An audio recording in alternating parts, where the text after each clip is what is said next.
This is Unfleshed podcast, episode 24. We've got the what I consider the talented and amazing Rob Shepard. And with that, how are you doing? I'm fantastic, thank you. Good, good. I'm going to go ahead and throw it out to the readers. I've actually had the opportunity to read the Grey's Anatomy by you, and it's 12 short stories, but I found it very, very, very intriguing, each and every one of the stories. And actually, it's typically not even my type of genre, so you nailed it with me on that. What was, I have to ask you, your favorite, absolute favorite story out of your Grey's Anatomy? I think undoubtedly for me that would have been Friends Like Us. It's one of those stories where you just get so sucked in as you're writing it, and you just seem to connect with the characters, and I just thoroughly loved writing it. And when I got to the end, I actually, I felt quite upset that it was over, because it felt like you're losing somebody, you're losing actually real friends, So I'd say that was my favourite one. So kind of like of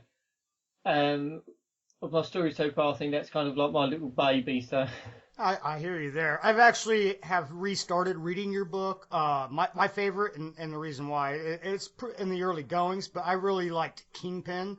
I think that was a favorite of mine anyways. But I think it's brilliant that you can write with the style that you do, and be able to touch that kind of feeling with other people, like I said, with me, who's not even really into that type of genre. So I applaud you with that.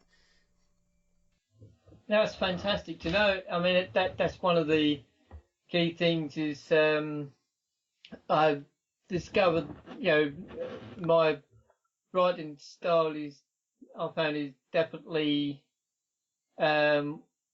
different to most people. I think my stories seem to connect with very particular people, but it's always great to have someone who comes from a different genre but is able to connect. I don't tend to write too much gore, not because I'm squeamish about it, but just I tend to come from a more psychological angle. I think, having come from Poe and Dickens and things like that, I tend to come from that angle and then introduce the harder edge to it, in a slower pace than going at it from purely like a video nasty style. Which I can definitely see that. I'm definitely looking forward to buying more of your books. As you know, I've kind of been in a pickle. I've had to get up and go and move and this and that, so I'm still trying to get adjusted here in Texas. But definitely looking forward to more of your work. And at the end of this podcast, obviously, we've had you on before, so you'll be able to throw out some of your links and stuff of that nature. But I want to get a little bit more of these questions, and I don't believe this one has been asked, and if it has, correct me if I'm wrong. What is the biggest thing that people think they know about your subject genre that is not so? I think, well, it's difficult I don't tend to have a strict genre that I write in, so it's more difficult. I think people, because people know I'm closely linked with horror and ghost stories with the other authors that I've connected with and been involved in anthologies with. I think they assume that you are locked in the horror. You are simply a horror author, and they think so. Therefore, they think you're going to come at you with it in a story with all weapons and all blood from the outset, and don't necessarily understand that I'm more of in the psychological angle, in the emotional area of the story, focusing on the characters. One of the biggest thing that people tend to pick up on my writings, I get repeated it quite often, is my stories are character driven, and I think that's the one thing people don't necessarily realize until they read my work. I Uh, have it, to I have to agree with that. I mean, I actually reading Grey's Anatomy, I could really see that you put a lot of effort into your characters, and I think for myself with writing my type or a type of books, I think that's the best way to go about it. I mean, so again, I applaud you on that. That I think it's brilliant. So and I think the last time we talked, you were working on a book, if I wasn't mistaken. It's been a long yeah, time. I believe you were one of the first podcasts we had on the show. So yeah. touch base with that on it a little bit. Yes, it's still coming along slowly. I'm approximate. Each time I look at it, I'm never quite sure how long it's going to take or how long the book's going to be. Um, it's I'm currently at about um, I'm about 10 or so, or maybe more chapters in. It's getting there slowly. I'm not rushing it, to be honest. I want to just let it flow, let it finish, and then take the time to self-edit it, and then pass it on to my publishers. I've been thinking about getting some beta readers for it, but I'll be seeing what I do about that. But yeah, as far as that's going, it's getting there. I'm not sure how far I'll go before the story starts coming to a conclusion. There's still sort of ideas swirling around in the back of my head that I'm thinking about introducing or not. Um, but yeah, it's getting there. I'm just having contact with my publishers today, and I got notification that a book that I've been waiting on is getting ready for um, release soon. I think they're looking at um, doing some work on it this weekend, so hopefully it shouldn't be long before that comes out. But that'll be a smaller book, ready for when to tide people in the meantime as I finish this book. I mean, the title has officially changed, but I don't want to let that know just Well, yet. yeah, no, not yeah, especially if the book is not complete or whatever. Yeah, never give out those big of secrets. Yeah, but and have you checked out yet? I hope you have that draft to digital. I haven't had a chance to get on there at the moment. I've been coming in from work most of the day and just crashed out on the sofa with a cup of coffee and falling asleep on the sofa most of this week at the moment. Lots going on at work, which has been a bit stressful. So I've been just sort of letting everything slip from me for a while and just hanging out on Facebook and having a laugh with people just to chill out for a while. But Sure, this sure. weekend, then I'm definitely trying to get some more writing done, and I'll definitely look at that draft to digital because obviously if I do look at putting something outside of my publishers, that would be definitely an angle that I'll look at. Right. I recommend it, but that's just me. Now, however, I'm not so fond of the Kobo. There's been some I've seen recently with Kobo where they'll just take your book and they'll just make it for free without even your consent. So I'm a little hesitant on that. Yeah, so I mean, there's definitely areas of Amazon that Amazon do that I'm not entirely happy with, but at least I can't deny that they don't give you a notification of changes. I always get an email and let me know what they're doing. So Yeah, which is very, very damn important. Uh, Here's a question I have to ask you. Well, I don't have to, but I'd like to kind of pick your brain a little bit. So, what question do you wish that anyone, would ask you about your book, but nobody has ever asked you about any of your books? oh, I suppose one. You've already asked one that I would have asked, and that's, um, in terms of Grey's Anatomy, so which is your favourite story?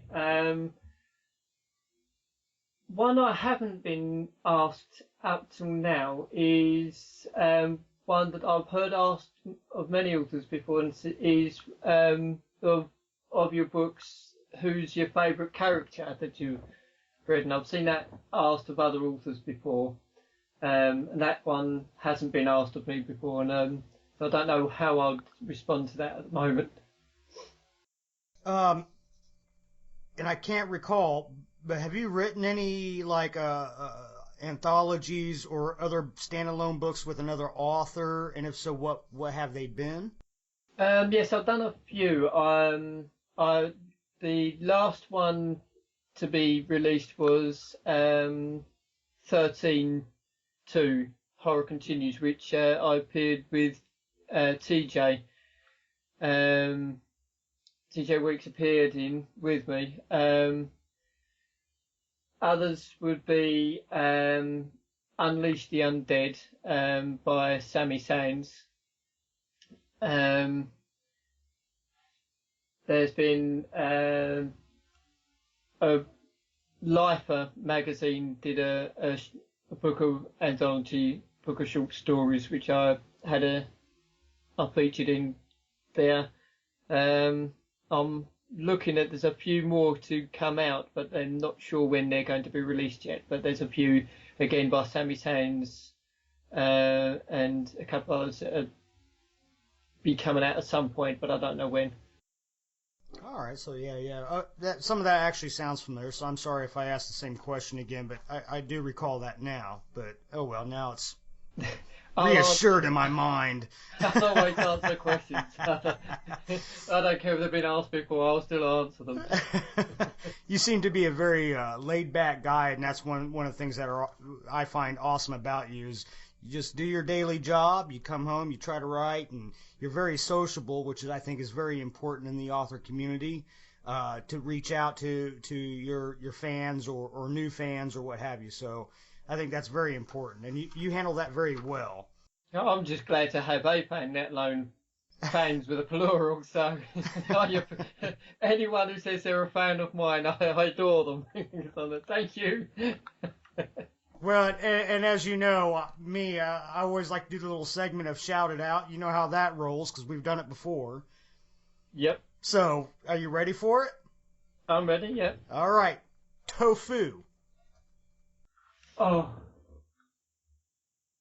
uh, I don't know where to start with tofu. Just that's not very good for me. Doesn't work for me. Okay. All right, fair enough. I love you, man. You're a good guy. Let's see here. So, when you are working on an outline or a plot, uh, do you just kind of just go with the flow, or do you kind of have a, do you just kind of let it go where your ideas take you, or do you pretty much, if I recall, you do take a lot of notes on your writing and what you're wanting to write about.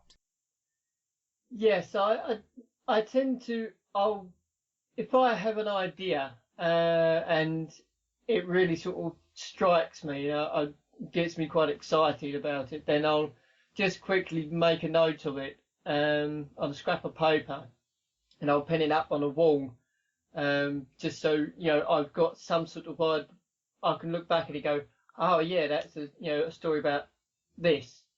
But that's as far as it tends to go in any major detail. Most of it will come down to the writing. It goes wherever it goes. I mean, I'll have a note up on the wall. And it could be quite strong on in terms of horror elements. But when I come to write it, it can end up um, not horror whatsoever. It could be just purely drama. That's just the story goes wherever the story goes. It's not where I take it. The story takes me where it wants to go, really. And here's a tough question. I don't know if TJ's asked you this or not, but this has been a tough question that we like to throw out there from time to time to authors that we have on our podcast.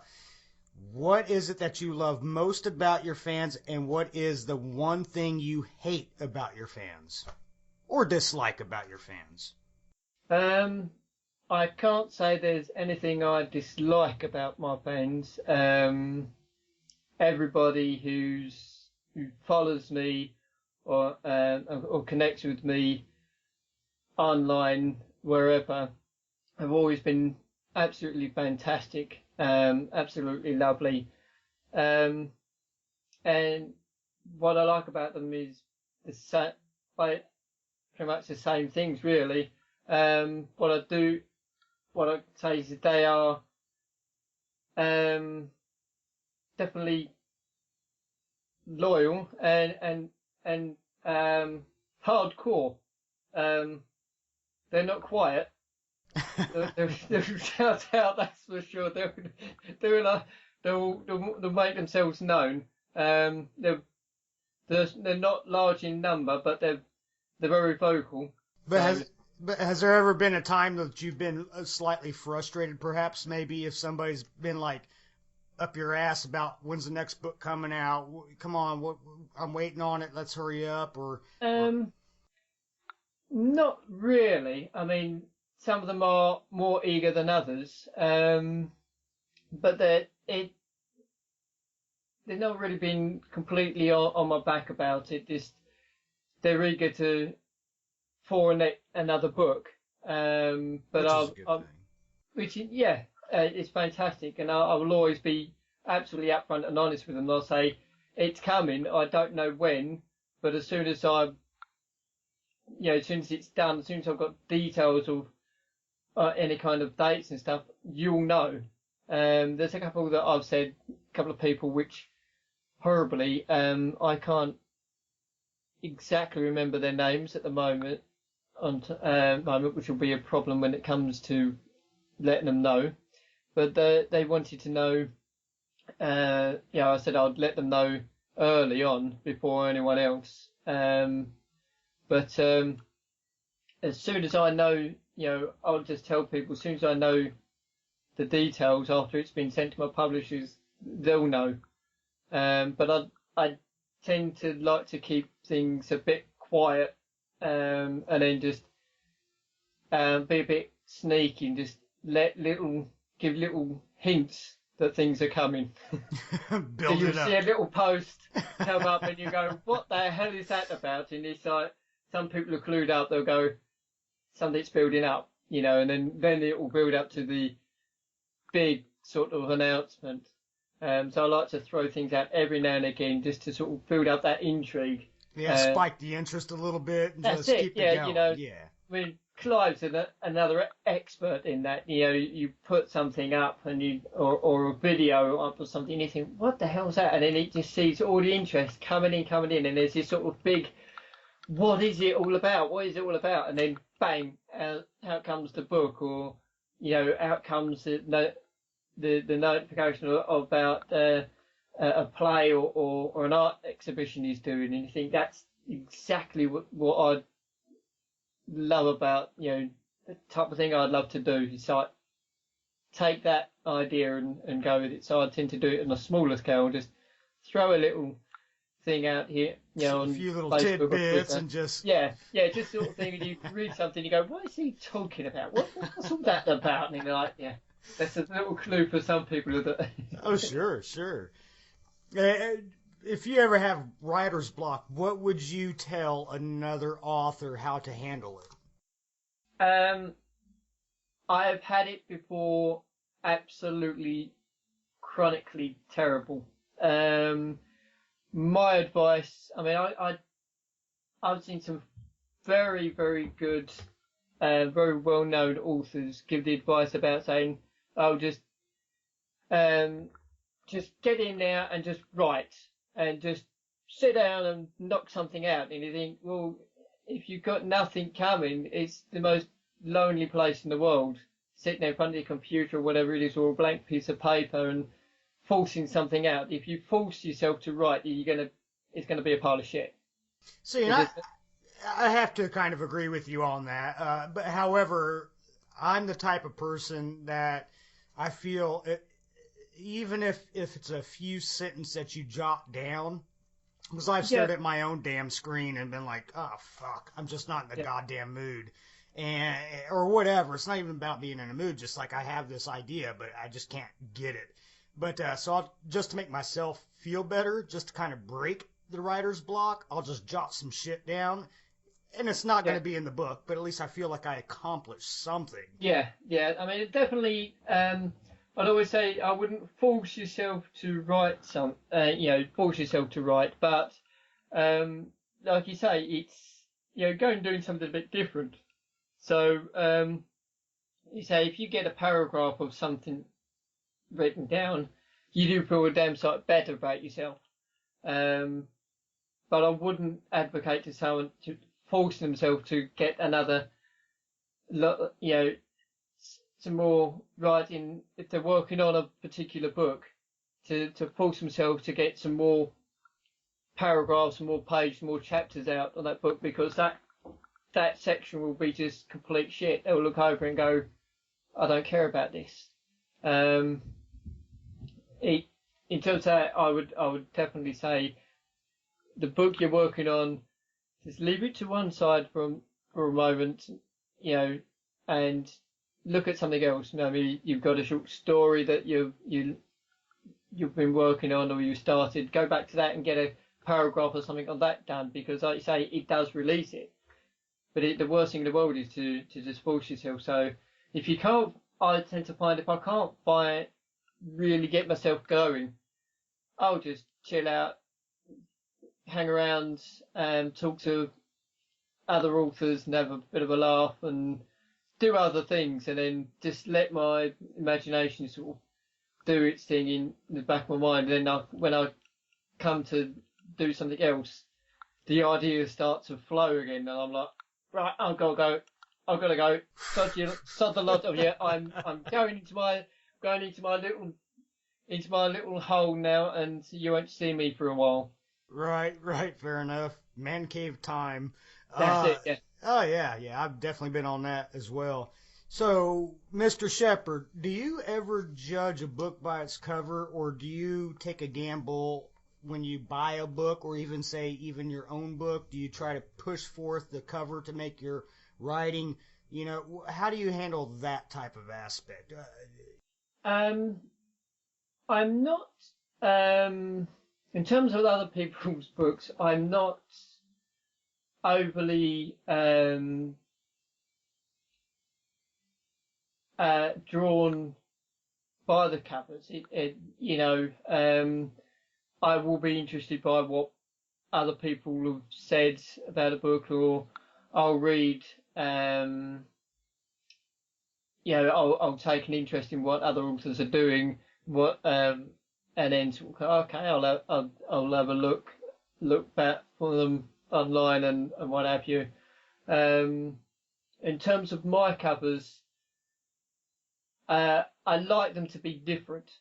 Um, there are lots of ideas I've had for covers that um, tend to sort of you've seen them in different guises before. Um, Covers tend to is that when you try and be professional, covers seem to become slightly generic. The same ideas repeat themselves quite often.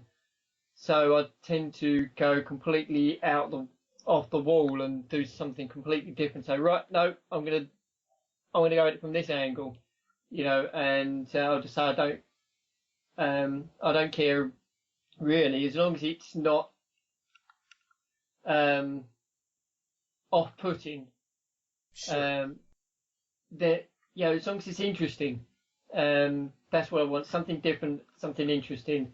And then that's going to pique a bit of interest. But as for myself, I tend to look more for inside the book. So there are definitely books and different genres that I've taken a punt on and gone, well, I might have been friends with the author online, or I might not have done that. I've just seen the managed to come across the book and gone, oh, had a quick sneak peek at it. I thought, well, I'll give that a bash. And I've done that for a few books, and for a couple of them, I'll definitely. Well, I love a couple of them have been just blown me away. So I love it when I've come across a book that I've not had any sort of intrigue or push towards. So I've just sort of gone, oh, I'll take a chance on it, and it's definitely paid off. And I've got a couple of books here that I want to go back and read again because they're absolutely, not even horror or what I do, but just absolutely gorgeous books.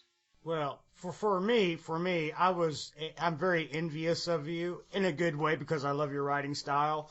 But my little glimpse of this is I actually almost was ready to quit writing. And I've only been writing for about 2.5 years now or so. But my very first book, which was an autobiography, blah, blah, blah, blah, blah, man, I was bashed. I took it to my job and everything and was like, look, I got a book. It's my book. I wrote it. Ooh. But people were like, man, okay, whatever. I sold a few copies, but I was bashed on my cover. That's why I wanted to ask you that question. I was bashed Yeah, on it. I was like, oh my God, people really do judge a book by its fucking cover. But like, so here comes Rob Shepard. I buy your book.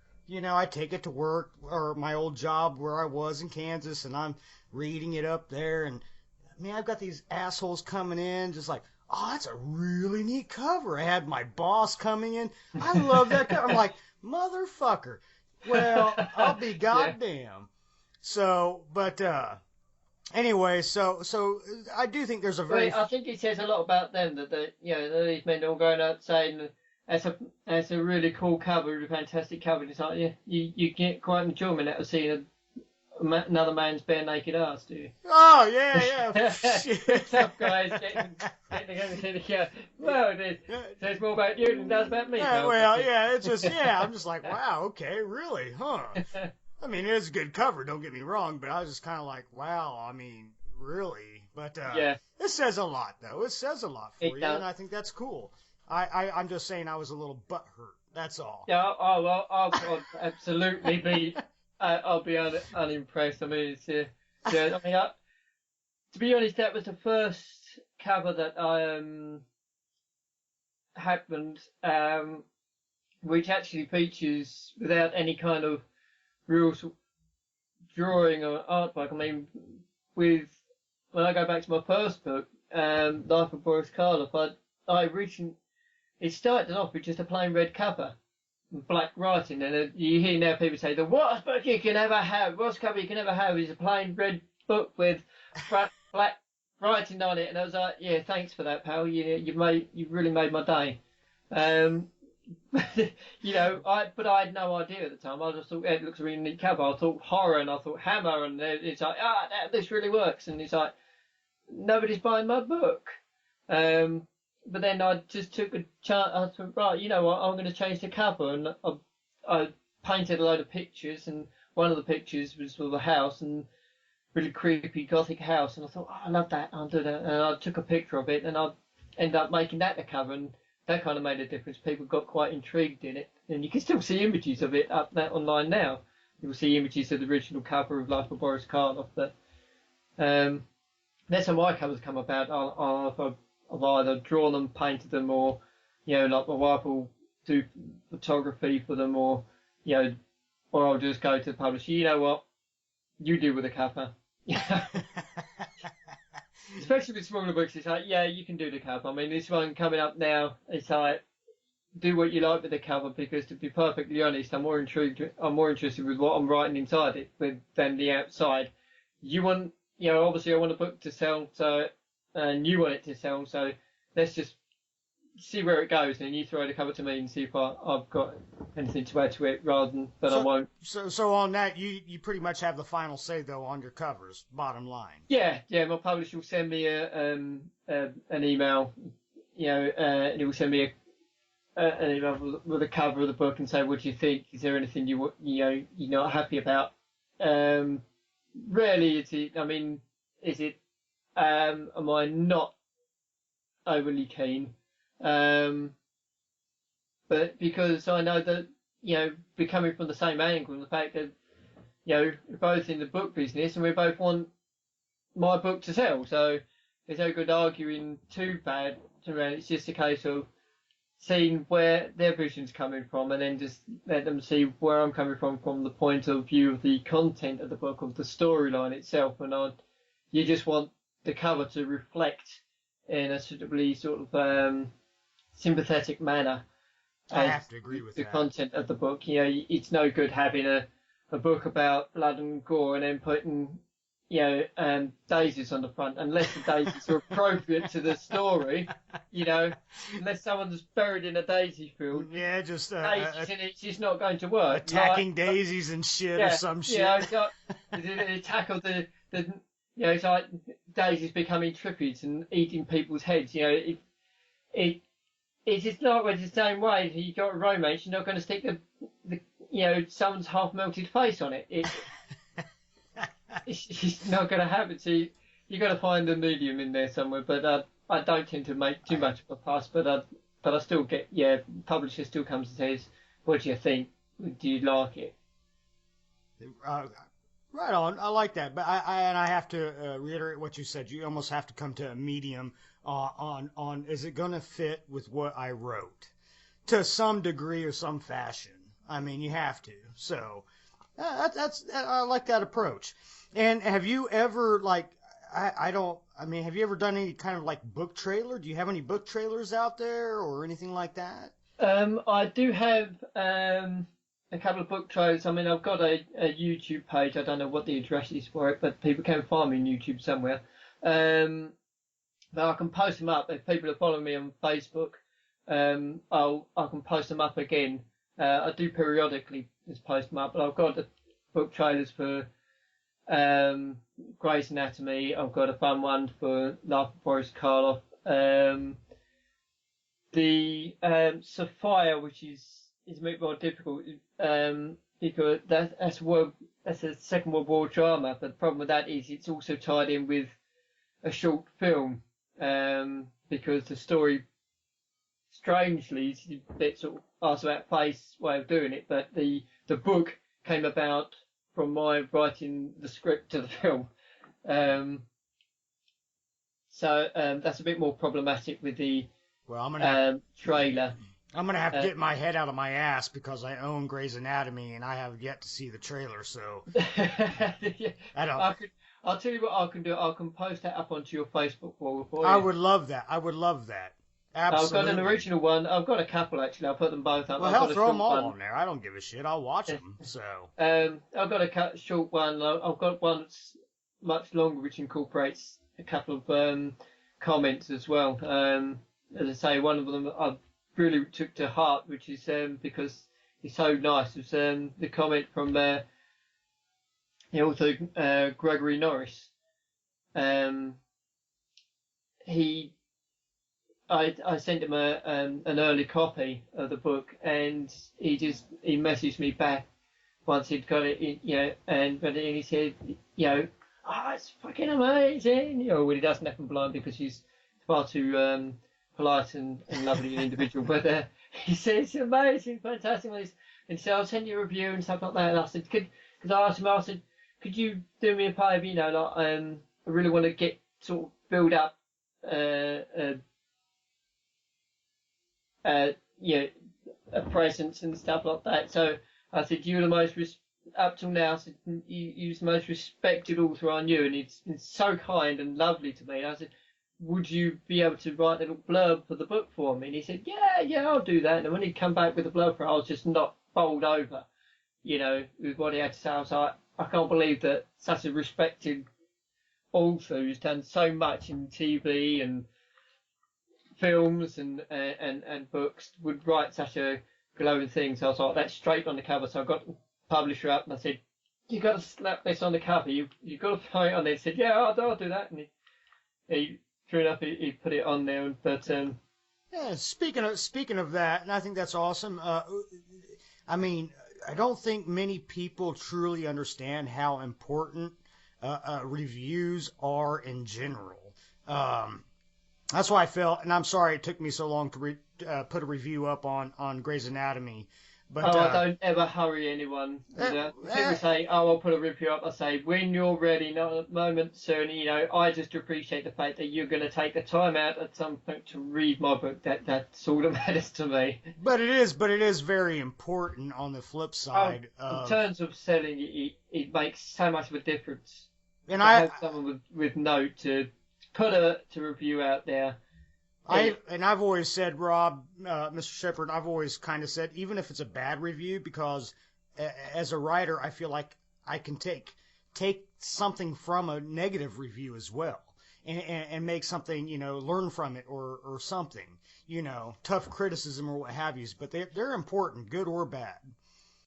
Absolutely. I mean, if they're going, the only thing that I say is if you're going to leave a review that's going to be bad, um, at least be constructive about it.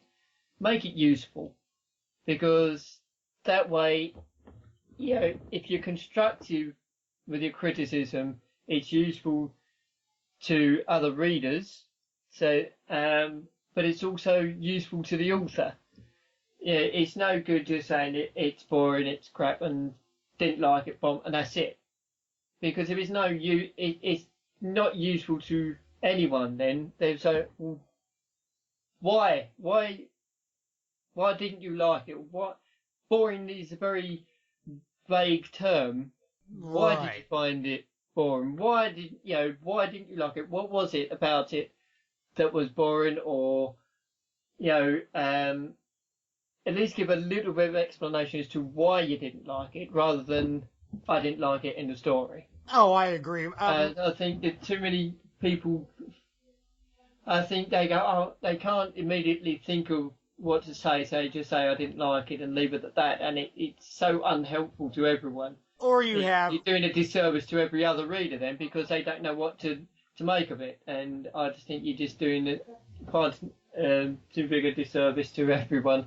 Um, Oh, I if you agree. do that, and that's why when I put the review up, luckily enough, the books I've picked out or have been offered to me have been fantastic, and so I've genuinely loved them.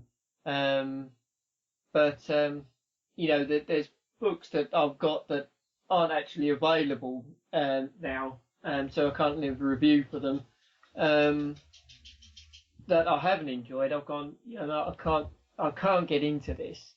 Right, But if they right. were available, I would have put up and to say, I just, at least explained myself. I don't, as it stands, I will leave, if I do generally like the book, I will explain why I liked it, what it was about it, even if it's just the way the style of writing is what really catches me, rather than even the storyline. Sometimes there's a few books that I find that it's this writing style that And I have to say that grabs with me me, than the storyline itself. yeah, with me, I'm a big style of writing. It's kind of like TJ Weeks. I love his style of writing. And yes, I've only read Grey's Anatomy, but on my review, that's one of the things I wanted to put out there is the style of writing. I think that is a huge thing. Um, and as you know, and like you said, also I want to let everybody else know as well that with bad reviews, there are two types. One, like you said, where it is a simple "it sucked" or whatever, and then there's the B type, which just hate you. Because my Yeah, second review I ever had on my autobiography, my first one, I knew this bitch. I knew who she was. And I mean, she went out of her way to call a person of my autobiography to make sure I was telling the truth. And all of a sudden, she wants to just bash me because, oh, okay, I bashed this particular friend of mine in my autobiography. I'm like, really? So you're just hating. So you do have your haters as well. I, yeah, um, but yeah, your style of writing is kick ass, and it's going to be what keeps me wanting that interest to read more of your books. First and foremost, before we get closer to running out of time on this podcast, I have to know: what's your thought on giving books away for free? Um, I I don't mind essentially in the sense of if I'm doing an event with other authors, I'm not overly don't have a huge problem with it because the people there that are involved in taking part in the events, like on Facebook events and stuff like that, are there for one thing and one thing only, and that's the books. Um, they want to read, and they're prolific readers.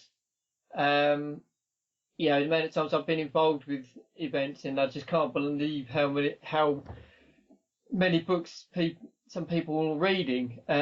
So it's generally appreciated when you do something. And I've done one this past weekend, the horror weekend, which was run by the lovely Camilla Boyes. It was a fantastic event. I did an hour slot on there, and I grabbed a whole new bunch of friends and fans came across over to me through that. And they're all genuinely supportive and appreciative.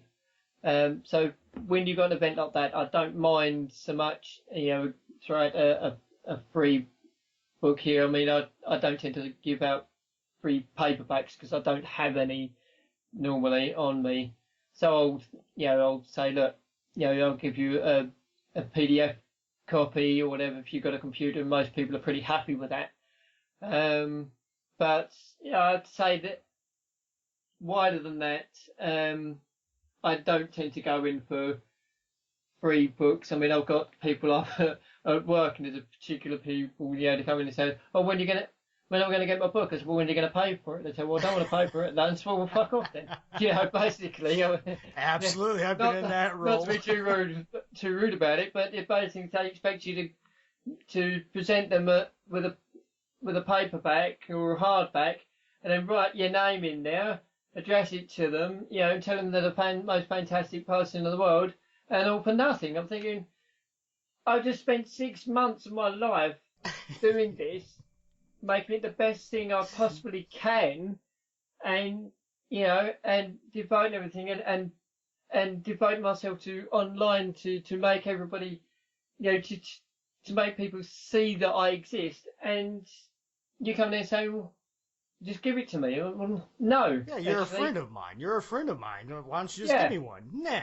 That's it. Yeah. I think, because you work with me. I work with you. You're just going to give me a book. Well, no, I'm not actually, because most people that have actually put reviews in and what have you have bought the book. And I don't ask them to do that.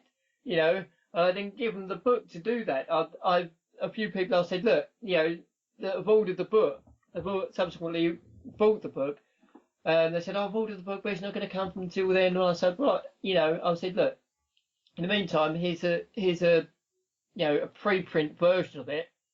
You can have a quick, you can have that until then. You've got 2 copies. Then you've got PDF when you want to read it on there, and you got the print to, the paperback to have to enjoy on the shelf and feel and smell and enjoy. I am a book smeller. I have to admit that. I love the smell of books. Any book I get, even if it's my own, I always open it up. First book, I did it with your book even. I was just like, it's mine. And I'm very particular with my books. I don't like giving my books out to like if my wife wanted to read it or something. Absolutely not. I don't let people have my paperback books. No. I just don't. It won't happen. The problem is I've got this thing where even now if I'm researching something, I'll pull I think, you got to does this word, particular phrase or whatever work in here, and I'll get the dictionary out, and even now I've got this old dictionary, and must be about bloody 150 years old, and stupid, ridiculously old, and I'll pick it up, and I'll open it up, and I'll still smell it. I'll still go, it's like, it's still a dictionary, it's still old, it's still tatty, it's still worn, and it's still got the words and the meanings in it like it always has done, but for some reason I still have I'm a prolific booksman. Every time I get a new book, It, it's it, mine. it is. It's a. And it is. It's just something. It's something weird about that. But yeah, I definitely do that. I'm on board with you on that. Real quick here, as time's nearing the end, I have got to ask you if you could hang out with your favorite author, what would be the first question you would ask them, and who would the author be? Oh, my favourite author. Um, see, I'll be torn between saying hanging out with probably the. I'd say living right now would be definitely Clive, Clive Barker. Any question I'd have would have been asked a million trillion times Only by one the other Clive question. Barker fan. But one question probably be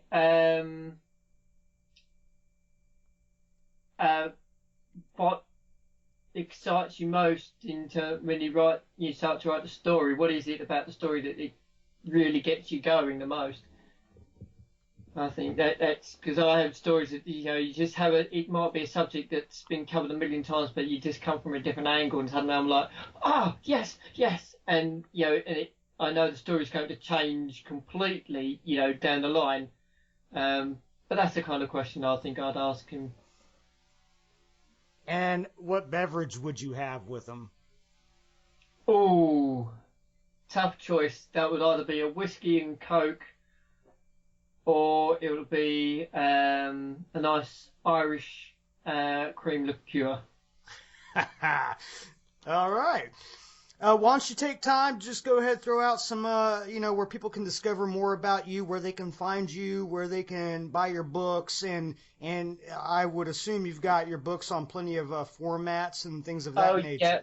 all my books that are available are on either paperback or Kindle. You can find them on pretty much all formats, Kobo, Nook, and all of them in paperback. Find them on Amazon, and there's a load of little online independent shops that you can buy them from as well. Actually, you can find me on Twitter, which would be @Rob_Shepherd.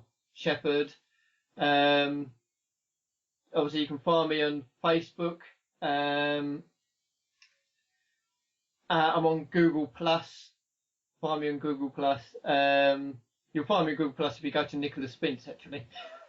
Oh, The so a most different famous name. person, the most famous person I can mention. That actually, I'm on their social circle. So thank you, Nicholas. You're a lovely man. Um, um, I'm sort of all over the place, like a ration in some places, but there's a lot of online stuff that I just don't understand because I'm still running on cogs and steam. Um,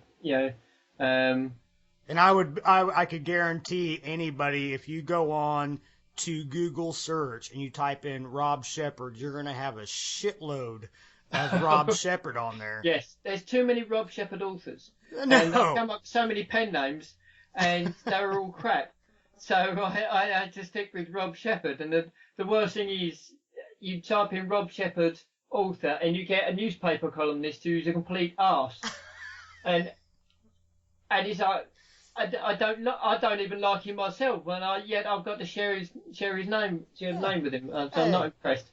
if But it, if it makes you feel any better, TJ took my phone the other day and typed in on Google Shane, just Shane, and it pulled up something horrible like, that is the cunt retarded friend that everybody has. I was like, it's not the most wow. flattering thing to come across. Mind you, when I typed into Google and having the competition, someone said type in Google your name and glamour and see what you get. I got two pictures. One guy dressed as a unicorn completely in pink, looking like the most the campiest hair metal band ever, and the other one was a sheep saying, "Damn, I look fucking fabulous." And I just like, pick between the two niceties. So I picked the natural pack. I decided to go play it safe, and I went with the sheep. Oh shit. Hey, as always, Rob Shepard, I am so glad you came onto the podcast. You are one Love of my being here. absolutely favorites of all time. I absolutely love your book. I'm looking forward to reading more of your books once I get a little more settled in. But I recommend anybody who listens to this to definitely look into him. Definitely the Grey's Anatomy, because it is a fantastic book. I mean, 12 short stories. I mean, they're beautiful. His writing style is one of a kind. And if style of writing is what you like, then you will love Rob Shepard. I promise you that. And as always, Rob Shepard, I look forward to any time you want to get on a podcast. Feel free. I might be doing that when when the little book comes out. The next one's only gonna be it's a short one, but I might give you a heads up on that one. Hey, that'd be great. As always, I can't wait to. I hope I'm going to see you at ScreamerCon in 2017. I might be over there for 2017. Oh yeah. Oh yeah, I'll be around. Burn you to the ground, burn you to the ground, burn you